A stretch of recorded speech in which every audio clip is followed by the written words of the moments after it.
For President Trump tonight, a new political reality, a divided Congress with Democrats controlling the House. The White House promising an optimistic State of the Union address. He's calling for bipartisanship and unity and more compromise and cooperation and less divisiveness. But the president also expected to focus on immigration and his calls for a border wall, an issue deeply dividing Washington.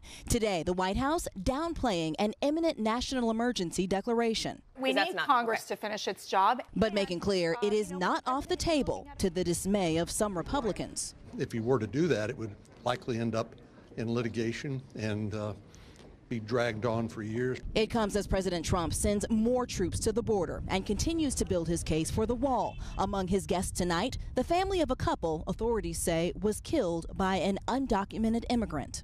Democrats sending their own message, inviting federal employees affected by the government shutdown as Congress works to avoid another one next week. I hope the president's legislative team is telling him you ought to accept whatever bipartisan compromise Congress reaches on border security, because at all costs we have to avoid another government shutdown. And on Twitter, a scuffle between top Senate Democrat Chuck Schumer and President Trump, who tweeted, "I see he's already criticizing my State of the Union speech. He's just upset that he didn't win the Senate." Schumer calling the president's push for unity empty. Blaine Alexander, NBC News, Washington. And tonight, Stacey Abrams, who lost the closely watched race for Georgia's governor, will deliver the Democratic response.